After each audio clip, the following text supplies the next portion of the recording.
The issue is that there is a surplus of teachers, but not a surplus in what's in the student's education whatsoever.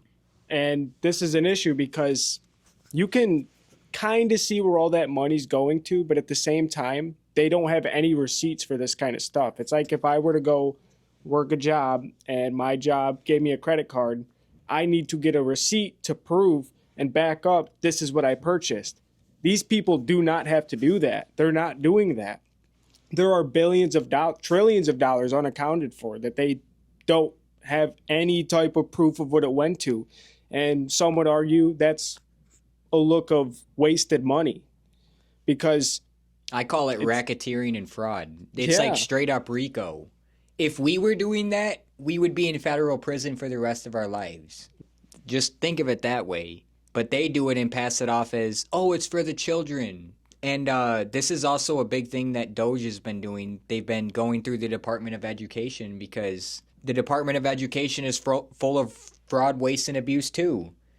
It's this whole idea of, well, let's just hire all superintendents and supervisors or managerial people, administrative people, we'll call them, do nothing to actually improve the betterment of the kids coming out of this school's lives or improve their test scores. In fact, year over year, they're loosening the requirements for test scores so that they can keep the same graduation and passing rate. Yeah.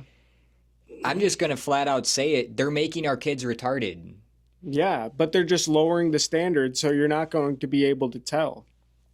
I saw something recently where it was essentially a girl tweeting like, oh, right here. Oh, by the way, middle schoolers can't read. High schoolers can't write a proper essay. College students can't differentiate a scholarly based article versus propaganda, and adults can't tell when a picture is AI, but sure.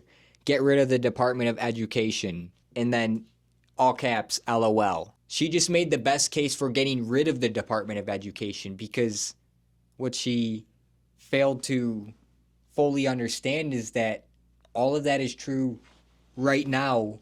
In the Department of Education gets billions of dollars every year right now, and for the past I don't know how many years. Let's just call it leave no student behind. What did that really mean? It just mean leave no student behind translates. Remember, the road to hell is paved with good intentions. Leave no student behind translates to make everybody dumber. And I'm just gonna say this outright. If y'all watch my or our other videos on these sort of topics, I don't agree with the school system, and I only like the social aspect of it, and I know a lot of kids who didn't like the social aspect of it. I just happen to get along with people well, but I think a lot of us could admit, besides the social aspect and seeing your friends every day and doing sports, school sucked. Yeah, and it really wasn't worth anything remembering. I can assure you this, I don't remember a lot of the things that they taught me that would have prepared me for the situation that I'm in now. It's as if I had to subconsciously delete all that and then restart over again. Yeah. And just start to get to know the workforce and know exactly the things that drove me to want to do whatever job I applied myself at. But no, man, it's quite evident that school, this is what's the harsh truth. Seeing that the teachers are doing this shows more than ever that it is about the money at the end of the day at your job. Screw the kids' education whatsoever. It's about getting paid. And like you've said, they're lowering the bar. They're doing it for college in certain... That's what DEI was in the first place, was to lower the bar. You could take the fact that President Trump was almost assassinated and there was two females that were going to be relied on him for saving him. Can't even unholster and holster their weapons properly. No. And someone like myself who doesn't even regularly practice unholstering and holstering a weapon could probably unholster and holster a weapon more proper and faster than they could, be faster on target than they could. They ain't made for the job. I guess we could go into that area of conversation too, you remember the LA wildfires? Yeah. Do you remember seeing the LA fire chief? This is going to be a great episode because you're going to get to see his first reaction to the LAPD fire chief. This man has never seen her before. He probably has, but he might not know that she was the LAPD fire chief. But that just goes to show, if you can't tell that someone's the fire chief, then why are they the fire chief? And I guarantee you, when I show him this person, and we can throw it up on the screen too, this is going to be good to see your reaction here, dude. Let's be 100% real. If there were soldiers invading your town, you don't care what color the skin is of the soldiers that are showing up to save your ass. That rings true for any person on Earth. Yeah. And in fact, if the soldiers are geared up, you probably won't be able to tell mostly what race or nationality. Maybe you could, but that's besides the point. My point is, we don't care what the people look like that are supposed to save us, in terms of, if you're in a life or death situation, you're just going to need the right person. You don't even care if they need to look like you, is my point. Yeah. But let's even go a step further.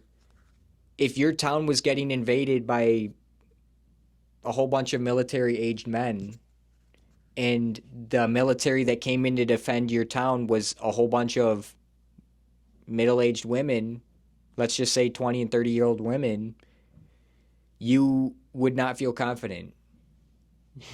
No, I definitely would not. It's the same situation. You could ask yourself this: if there was 10 women and 10 men, there was 2 jobs. One has to build a house and one has to watch the kids. Who are you assigning to do which? Clearly, you're going to pick the men to build the house, and you're going to pick the women to be around the kids because they are more nurturing. So when it comes to situations like, if we're using yours, where the military-aged men came and tried to attack, I'm not trusting a team of females to save the day. And as a matter of fact, I don't even put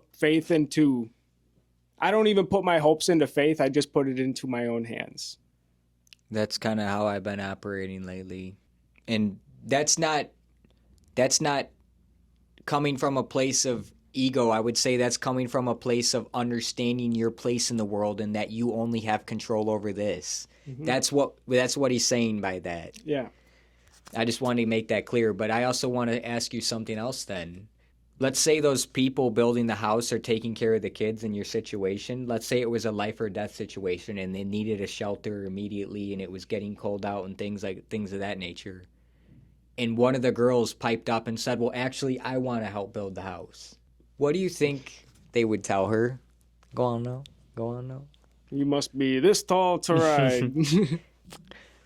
Essentially, they're going to tell her piss off. And it's not even coming from bad faith. It's honestly just like, yo, you don't have to do this type of hard work. We enjoy doing it as a brotherhood, so let it be a brotherhood.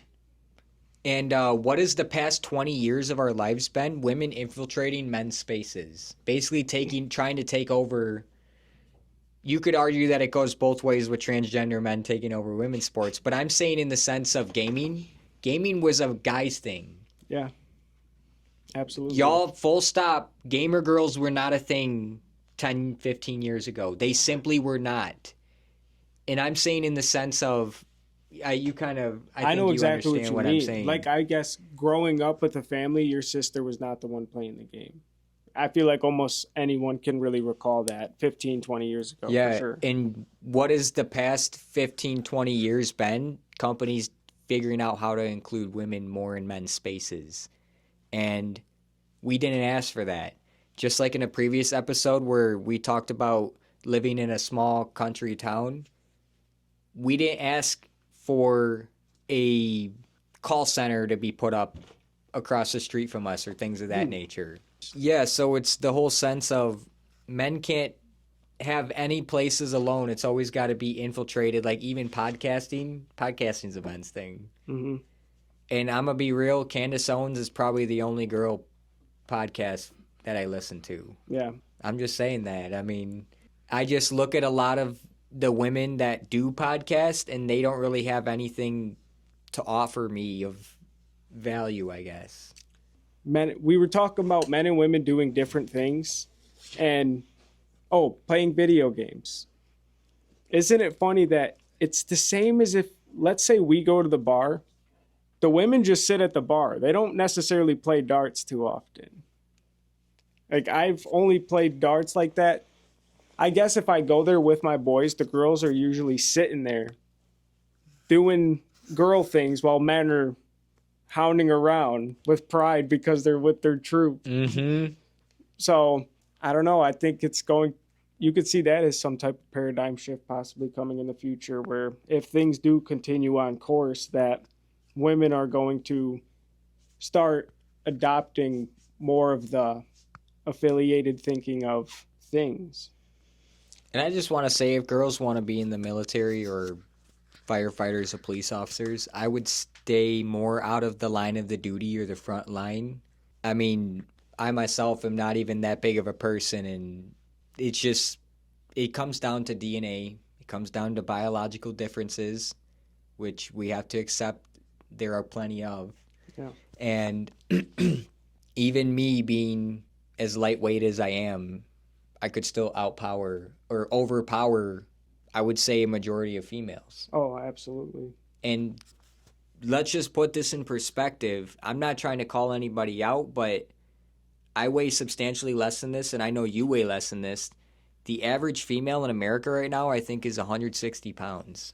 And I'm just saying that as we're coming from a weight disadvantage and still easily able to overpower 80 to 90% of the population. You probably damn near 100. And we're not saying that to be show-offs. We're just saying that in the sense of when it comes to real-life scenarios, you see how a lot of women perform in these scenarios. And when they get handed you could say, once-in-a-lifetime moment where they have to be the one to pull the trigger, right? I'm saying that metaphorically, as in, like, they got to be hitting the buzzer beater. That's the best way I can put it. They don't hit buzzer beaters. Yeah. And let's just be honest about this too. If you're in a life or death scenario, like someone's committing violent crime near you or something, and you need someone to come put a stop to it, you're hoping a big ass dude shows up. Oh, yeah. Like a man that's standing on business. Mm-hmm. And I'm saying this even for men. If a 300-pound cop shows up, you would say, oh, God. Same with the Army scenario. If a whole bunch of 300-pound dudes just showed up and it was like you could visibly see that they were round, you would be having second thoughts. That goes for everybody, I'd say. But I guess I just didn't want to put it only on women. Men are complicit in this too. You could say right now 50% of men have just let themselves go. Oh, yeah, for sure. That's a true statistic. We can put that up. But I kind of want to talk a little bit about women. Well, I don't want to call them like that, but a lot of females are exposed to this idea of violence through media, which is, I don't think people understand that. That's a Hollywood acting thing of people fighting and doing all this stuff. It's nothing like that when it is presented right in front of you at it's face so much value. After like video effects and things of that nature. It's all fake. Yeah. It's all fake and gay for that matter. And how about this? This is also something somebody needs to think about as well. Is we did sports growing up. We did wrestling and stuff like that. Everyone knows that it's a common thing that once you first start getting into something and you're presented to it, everything that you know kind of gets thrown out the window. I preach mostly on wrestling about that idea of, hey, once you get into that situation, a lot of what you know is going to get thrown out of the window.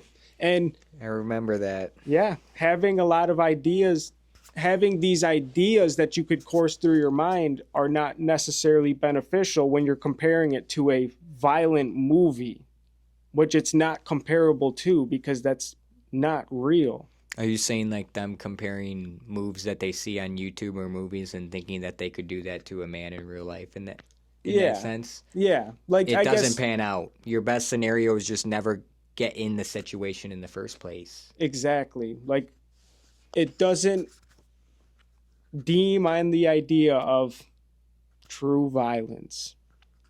Here's the way I see it, ladies. If you're home with a gun, how's a man going to get you then? Now, let me tell a joke.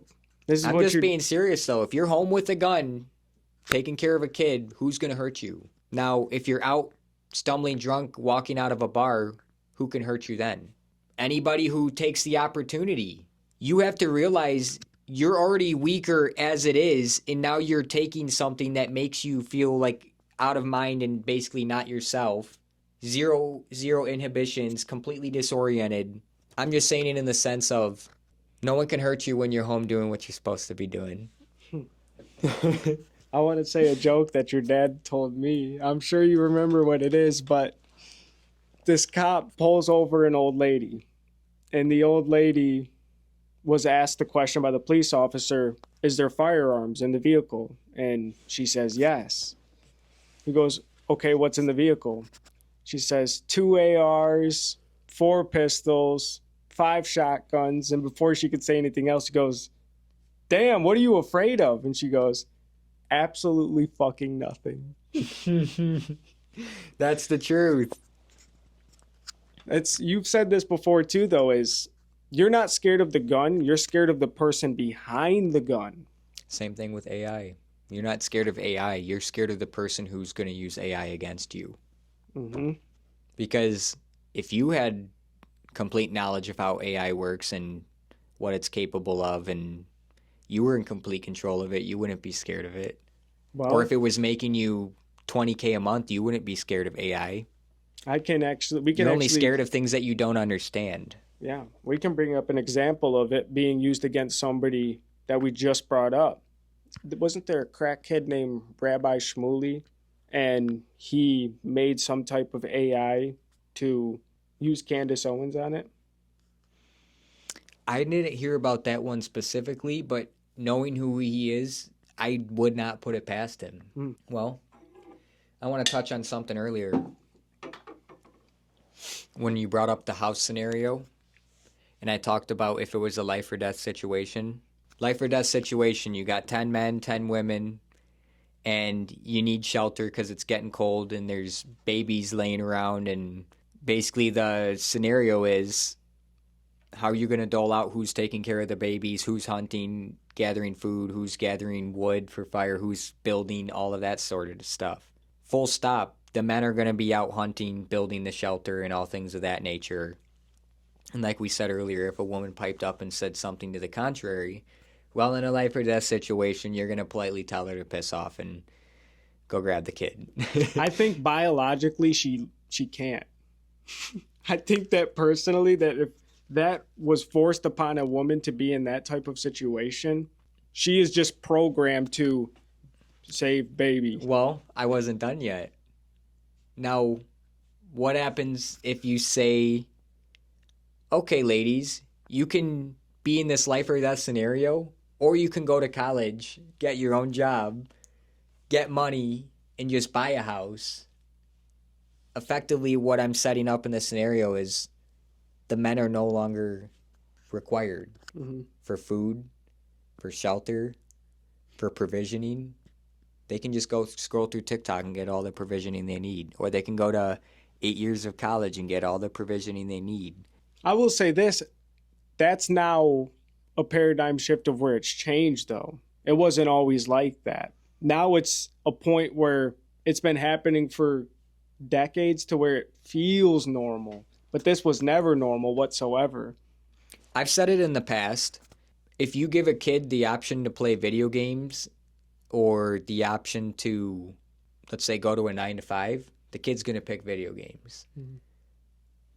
Flip that scenario to women. If you give them the option to settle down with a man that they really, really love at a young age and love him and support him and grow a family and start and grow a family with him and all the things of the like, or dangle the shiny keys to a Mercedes-Benz and say, you could go to college, and you could go to college for 4 years or 8 years, depending on what you're going for.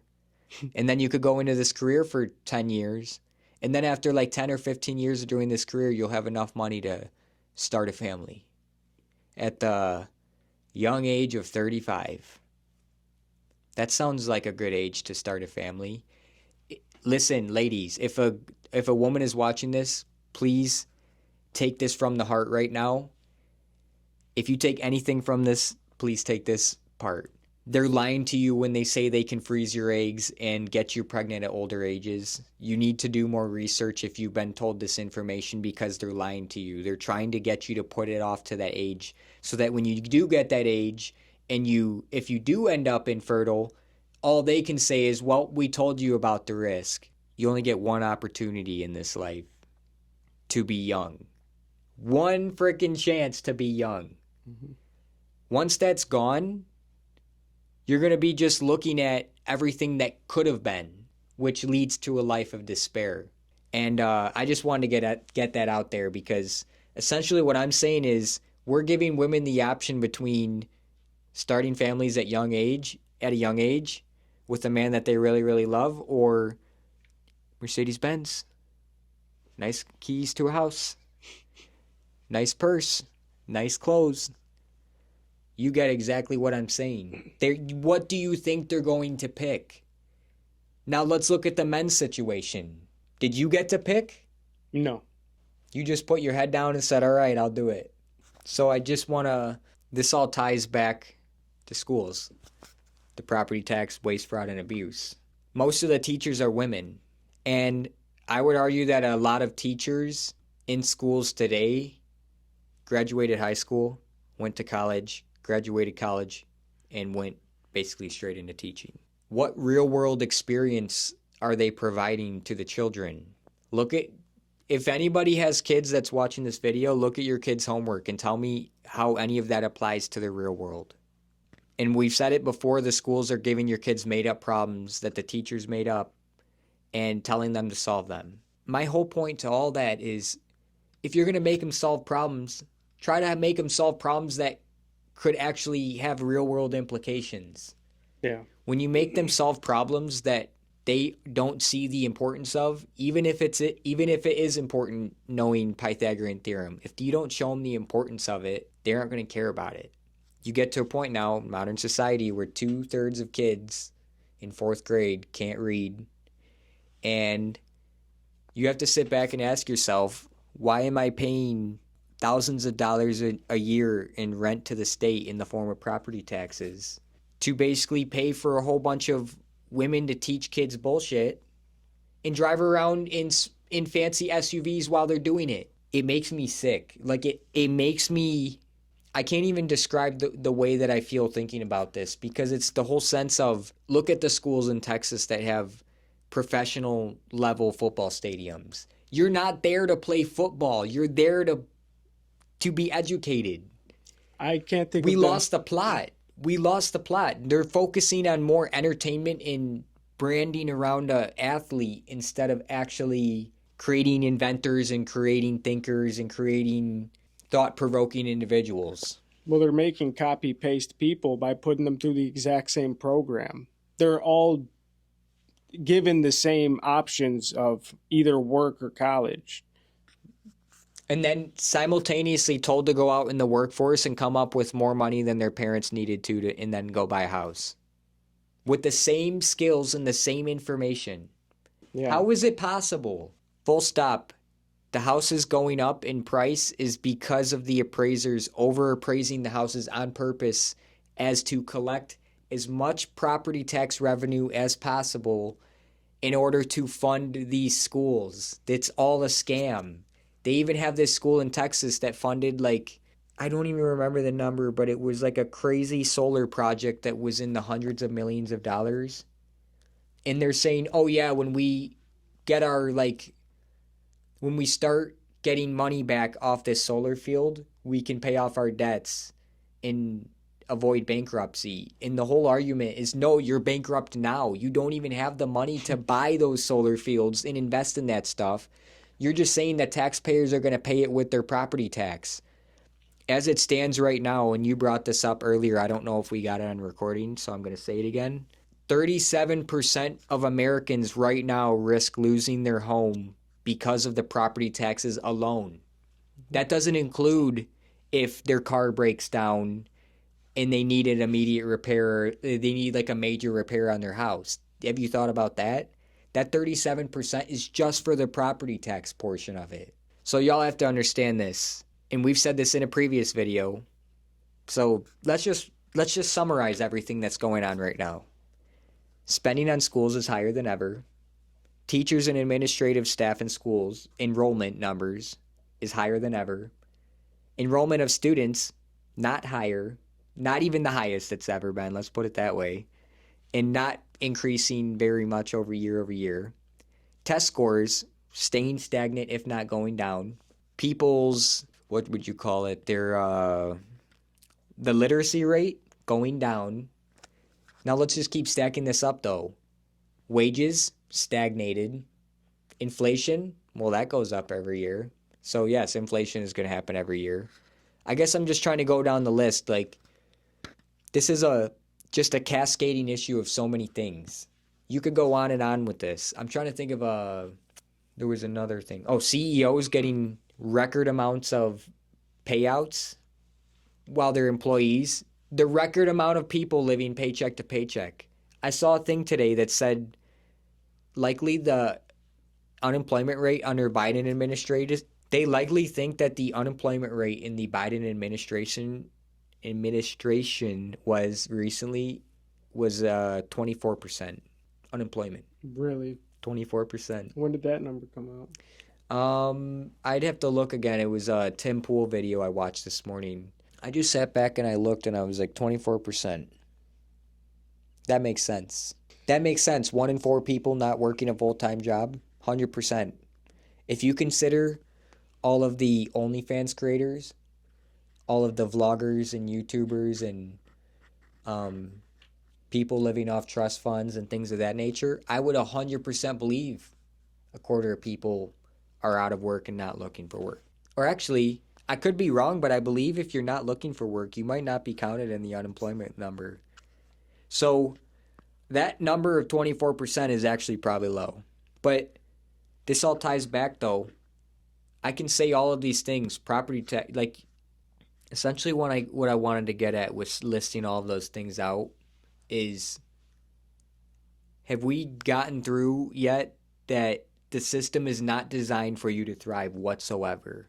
Every single step of the way is designed to be a hurdle to you, to prevent you from ever even paying attention or thinking about what they're doing. I can give a perfect example of this. Pretend you got baby mama drama and you're in and out of court all the time in custody and driving your kid to and from them. You never even got time to delve into any of this. Mm-hmm. Most of your time's taken up from just that one thing alone. Yeah.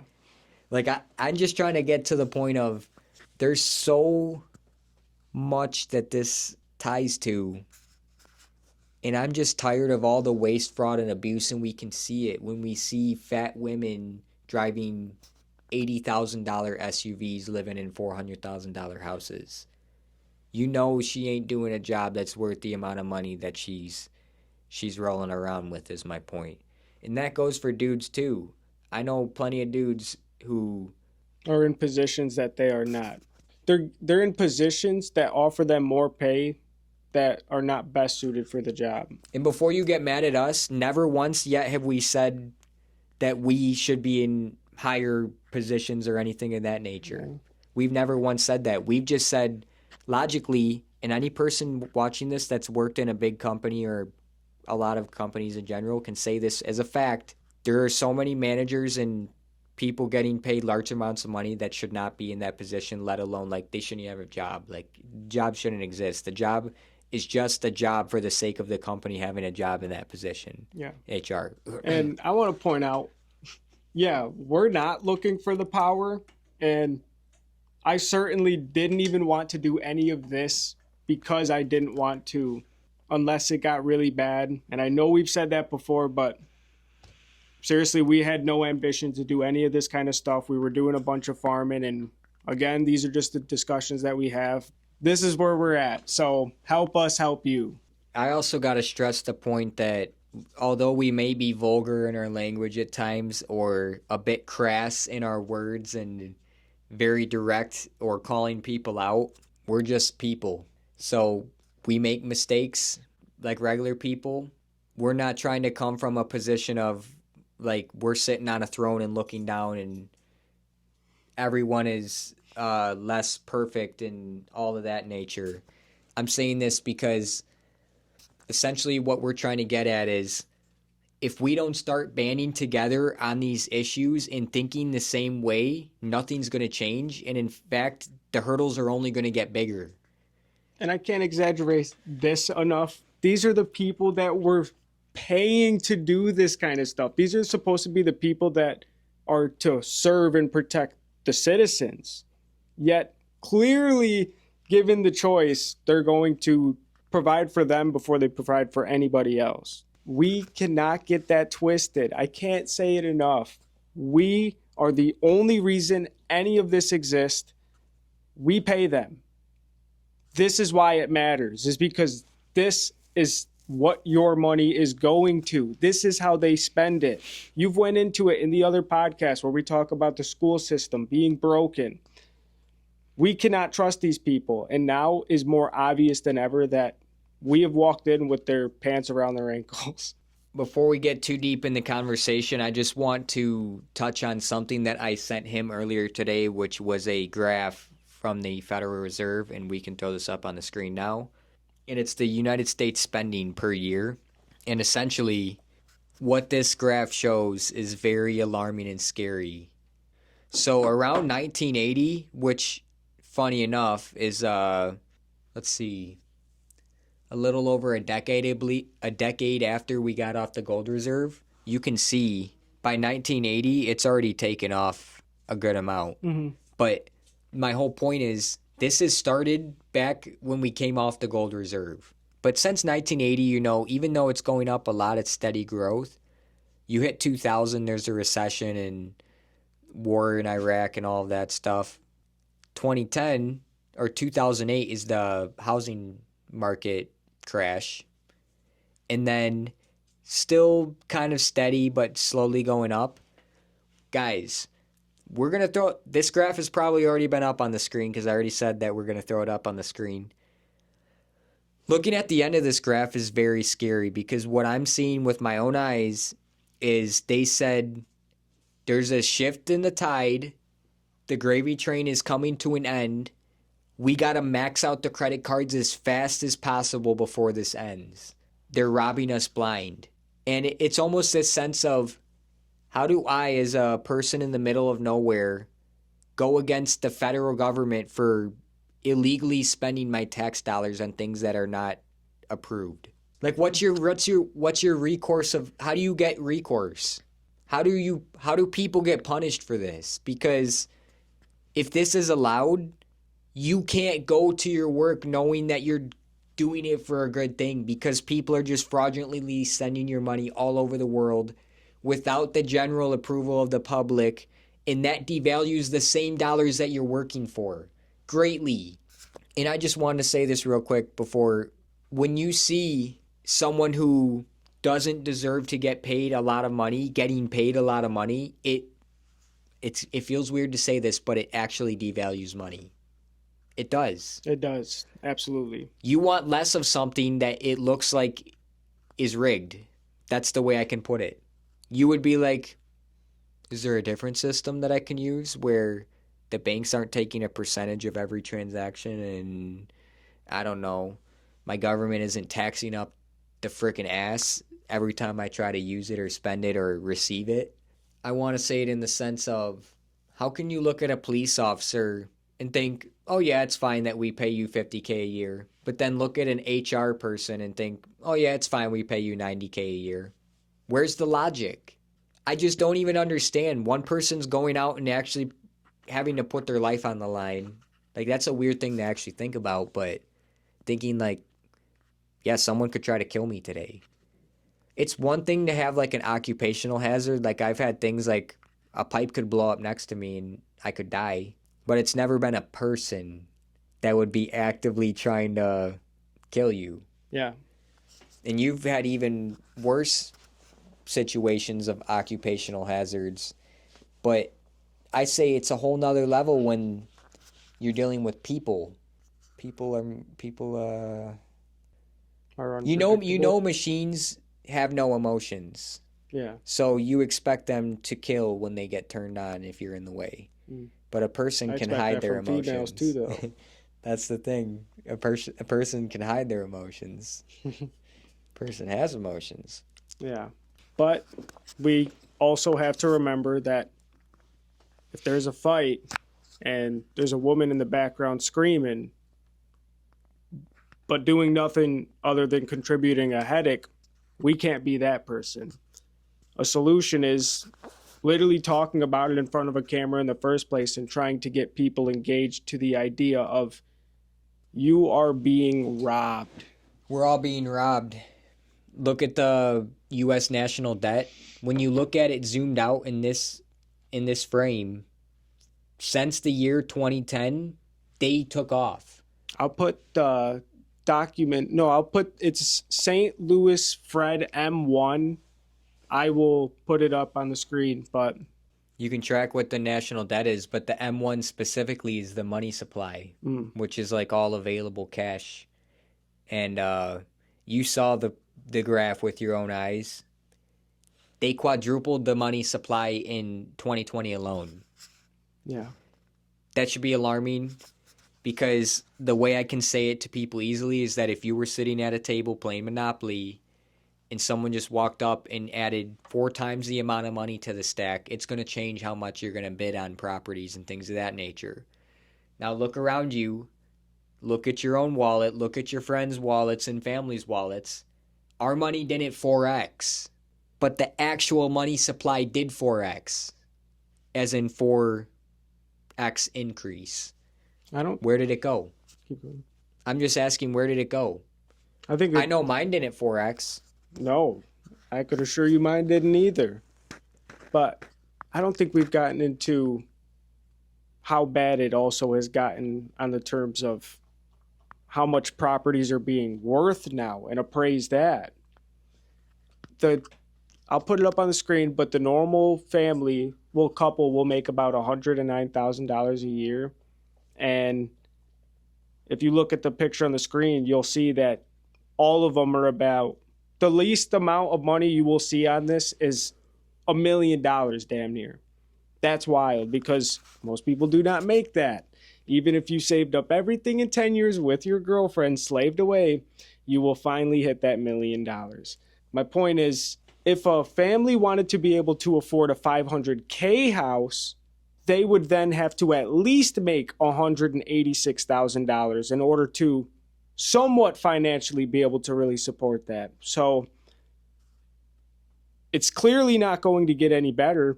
And guys, it's going to get really bad really fast, and it's going to be very detrimental to the future of who we're handing it off to. And clearly they're already losing a lot of, I don't want to say intelligence, but clearly they're not getting any smarter.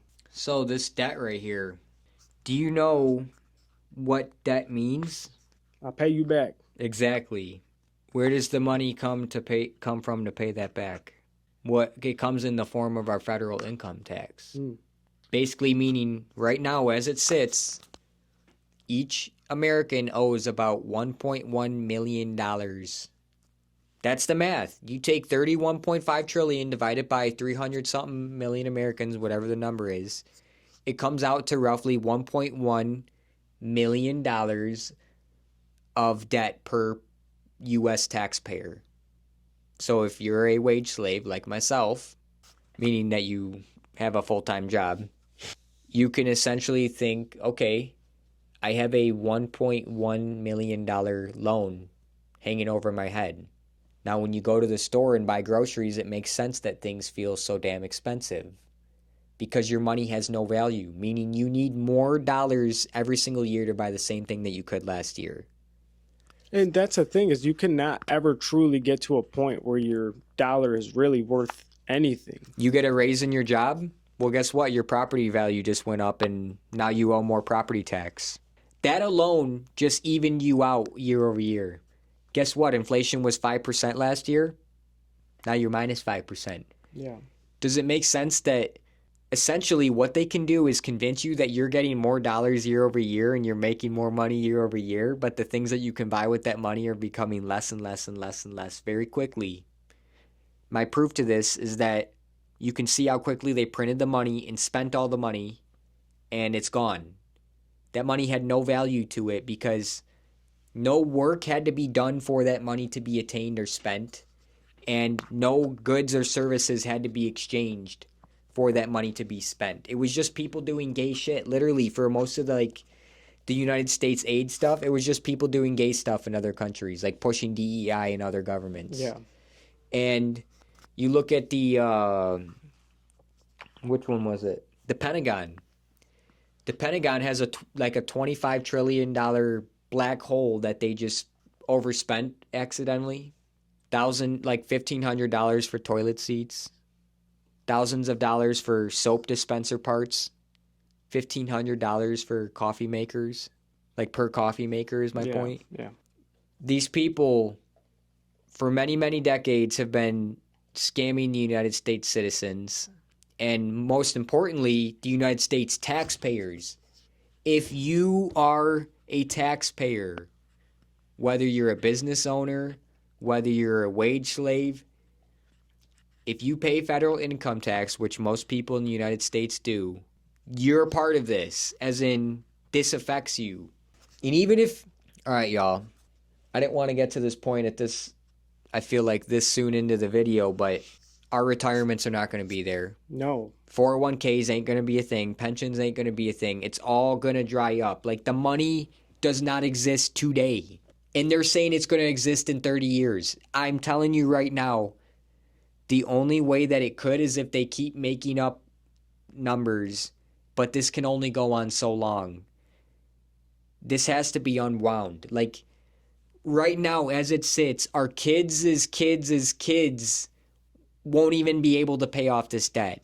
$1.1 million per United States taxpayer. Do you know what that is if you were to pay it out over a 30-year period like you would a loan on a house? What is it? The monthly amount would be $9K a month. That's more than I freaking make. And that would be just for the debt. Federal debt alone. That doesn't even include state debt yet. And school district debt yet. I believe him when he tells this number, that Mitch Vexler guy, his numbers say that if you count up all the debt in America, it's 150, 180 trillion. And see, we're sitting here going, okay, it's only 30 trillion right now. No. If you count all the bonds, all the securities and liabilities, everything, it's in the hundreds of trillions of dollars. They've quite literally, okay, have you heard the quote about compounding interest being the strongest force in the universe? Well, isn't it funny that this compounding interest is now on our debt for our government? Compounding interest goes parabolically upwards. You see the parabolically upwards already occurring. This is already to a point where we can't even service the debt cost, which is just the interest on the loan. Mm-hmm. So my point is, if this is going parabolically upwards, that means the value of the dollar is decreasing at an increasing rate. Essentially meaning, dude, just the interest on this year over year, I'm pretty sure is $2 or $3 trillion. And at this rate, and hopefully Doge can do a big thing to stop it, but dude, I'm just saying, I think this could all just be a ploy. I could be wrong on this, but I think this is all just a ploy to make it look like they gave it their best effort. But based on what Doge's came out with so far, I don't think this is savable. No. And hang on. I do want to say I always like to come with things from the belief of, this is fixable. There's a solution to this. But the solution to this might be throw it away and come up with something new. That could potentially be a possible solution. But essentially, or actually no, there is a solution to this. People need to go to prison and rules need to change so that not one group of people can benefit from it. And people need to be sent to Mars since they're for the citizens. Yeah, You got to and remember God's that. chosen people. Hmm. They should be the first ones to show up on other planets. I think so. This right here, when you see this, this is how a 250-pound woman can drive around in a Range Rover in America. Because when you print unlimited money, then you give women the option and dangle the Mercedes keys in front of their face or the BMW keys in front of their face, they're going to turn away from choosing a family. And essentially, I mean, what's left? Well, see, this is what I just can't understand is it's an unpayable thing regardless if human population grows, but that's not the fact. It's not growing. No, and this is what's worse is now there's going to be too much money because it's not growing. It's actually declining. So that's the worst thing that could happen. Exactly. There's way too much money in float right now to where none of it could truthfully be accounted for, and we already know that. $1 trillion alone is too high of a number to comprehend whatsoever. Why is it so important in the first place? Why hasn't anybody stood up and actually thought to themselves, why do I work so hard for something that if I were to put my hand and light on fire, it would be nothing, worth absolutely nothing? I might have just figured it out. I had this thought in my head. What if they just gave everyone $1 trillion in their bank account right now? Who would work? Seriously. Dollars is how you get somebody to do something for somebody else. And I'm just starting to have this thought in my head, like, what if it has to be rigged? It has to be. It absolutely has to be. I'm saying like it has to be rigged in order for society to function. I'm saying in the sense, hang on. Let's say you have a person out on a hot shop floor and they get one lunch break a day. Other than that, they get like a couple bathroom breaks and they're just out there bending wire on a hot shop floor every single day. If they got paid $150K a year, do you think they would still do that job? Well, it depends. I don't think they would do it for very long. I'm saying it in the sense of it's kind of interesting that a lot of the most backbreaking jobs are minimum wage, almost to incentivize you to be chasing the carrot. In that once you get a lot of money, you don't want to work anymore. So my point is, give everybody $1 trillion right now. Who's going to work? Who's going to get the shit done? The garbage still needs to be taken out. As in, the garbage truck still needs to come. The mail still needs to get delivered. All of that stuff. What would it matter if every single person had $1 trillion?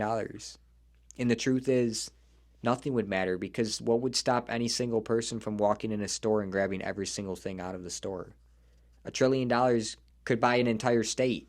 So now you start to understand if everybody had $1 trillion, all of a sudden a loaf of bread becomes $15 million. Yeah. It would not, like, that's not even an inconceivable thing. But my point is, like you brought up, which is a great point, with population decreasing and all of this money just left over, it's more dollars, less people chasing the same amount, if not less goods. Who wins?